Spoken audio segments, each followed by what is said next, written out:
1983. Well, we started making wine commercially in 1992, so we've been at it, 20-some years? I think that's 30. 30. I think you're right. Okay, 30 years. You can take your shoes off to count. It's okay. I look at each year as a challenge. And if you go through life facing challenges, it always keeps it interesting. Yeah. And every year in farming, it's interesting. That's right. We're jumping into the Napa Cab game. So we had a 10-acre parcel that we grew Pinot on for 20 years. And in 2018, we pulled the Pinot out and replanted to Cabernet. So we put 4 acres of Cabernet in 18 and 4 acres in 19. So this year, 23 was our third harvest. Money. Right. I thought we should stick with Pinot Noir when we were replanting that vineyard. But my dad looked hard at the economics, at the per ton price that you can sell grapes. There's a huge difference in selling a ton of Napa Valley Pinot Noir and a ton of Napa Valley Cabernet Sauvignon. Same planting costs. The plants themselves cost about the same as well. And the farming costs are the same, but the return it's ridiculous. It's ridiculous. That's the Napa Valley Cab game. Sure. But not only, in all seriousness aside, it wasn't just for the money. It's in recent years there's been a lot of Cabernet planted in the south end of the valley, and predominantly this is a cooler region, so most of the Cab was dedicated to Up Valley where it's warmer. But with the advent of the cooler region clones and the different styles of Cabernet, it became apparent that this area could produce good Cabernet. So we wanted to try our hand at it, so we did, and it's been a very interesting voyage. And so far, the fruit that's coming off that vineyard, we're pretty darn happy with, really happy with. Yes, our inaugural vintage of 2021 Cabernet Sauvignon is set to release in December. We're very excited. We got about 4 tons of fruit in that first harvest, so very small amount. Very humbling experience growing Cabernet. A little bit of growing pains in the vineyard. Growing Cabernet is just very different than growing Pinot Noir. You get a lot more fruit. The fruit behaves differently. The vines behave differently.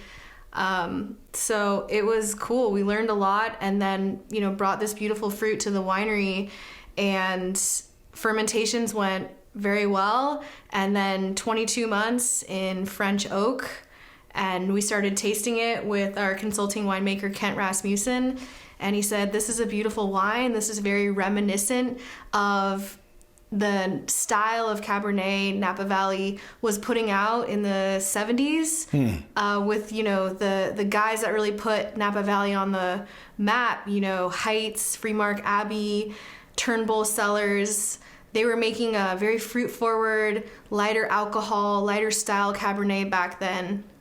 And Kent said that our Cabernet is very reminiscent of those. So that's really exciting for us to have that seal of approval from somebody who knows so much about the history of Napa Valley. And Kent was telling us those Cabernets you can lay down for 30 years. So this is a young wine right now. It's young, it's vibrant, it's very lively and fruit forward. But we're excited just to continue tasting it for the next 30 years. And that'd be nice. Yeah.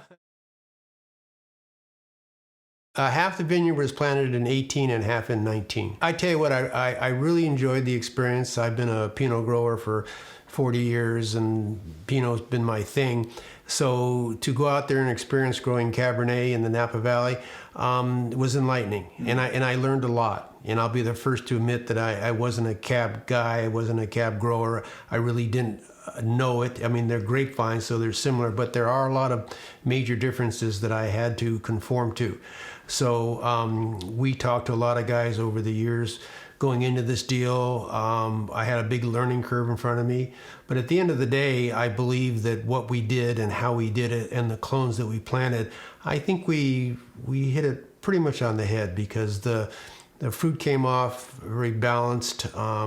it's turning out to making some very, very nice wine. So it could have been a lot worse. So we're pretty happy with it. Oh yeah, how I was going to make the payments. Oh. No, Cabernet. I think the volume, right? Yeah. So much more fruit is produced from a Cabernet plant than a Pinot plant. We average 2 tons per the acre with Pinot Noir. Right. And on these young cab vines, I don't know, we were expecting 1 to 2 tons per acre, and goddamn, they've put out like 4 tons. So having to drop fruit at least once in the season, maybe twice. Yeah. I mean, that's huge, and that's something that as a Pinot grower, we don't do. No, in Pinot you don't drop fruit, but in the Cabernet, the first year we dropped all the fruit, and the reason we did that, we're more concerned about the root development and getting a good structure than the little bit of fruit we got. But the second year, we cluster thin 2 times throughout the year, the green clusters and then the clusters that weren't ripening up. And, not only was I paying the guys to go through the field to drop the fruit, but it's $4 a pound on the ground. And that hurt. That hurt. I'm going, oh my God. But I recognize that if we're going to get in the Cabernet game, that you better do it right. And it's easy to overcrop Cabernet. You generally don't overcrop Pinot because of the way you train it and so on and so forth. But Cabernet, you got to make sure that your grapes are ripening evenly and consistently, or it's going to come back to shoot you in the foot when you're making wine. So there was a big learning curve going into it, but we adhered to it and bit the bullet and dropped the fruit and ended up with some good fruit. Totally. Absolutely. We've had people in the past ask us to try our Cabernet. Everyone assumes just because we're in Napa that we're producing Cabernet. So, and we've been talking about it. That's one thing we do really great is with our email list, we do farm updates. What are we doing in the vineyard throughout the season? So these folks have been with us following the progress of the Cab Vineyard since 2018. And we're just really excited to finally release this wine to them. They've been hearing about it for 5 years. Yeah. I've been hearing about it for a while. Yeah. Like Elise said, that over the years, Napa Valley is synonymous with Cabernet. Sure. And everybody says, well, I like to try some Cab. Well, we're not a Cab house. So I guess we finally got tired of saying that.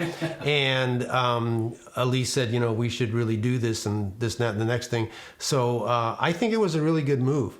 The original intention was to grow Cab but sell the fruit. Okay. And so, I was against growing Cab initially, but once it was in the ground, it was in the ground. But the plan was just to sell the fruit, and we do sell most of the fruit. But I was able to sort of weasel my way into a few tons for the Elkhorn Peak portfolio. And the wine's great, and I'm expecting it will be very well received by, our customers. Yeah. So. And I think it's a perfect marketing move because we have a very loyal customer base. And, of course, they appreciate our Pinots and our other varietals through over the years. So I think the Cabernet is going to roll in pretty nice. Elkhornpeak.com. We're also on Instagram, Facebook, YouTube as Elkhorn Peak. Yeah, that's how to get in touch. Well, she's answering the question. I don't know. We have a website, and the other stuff I'll leave it up to Elise to tell you about. You're just here to be pretty. That's exactly right, man. Love it. And sign the checks. Yeah.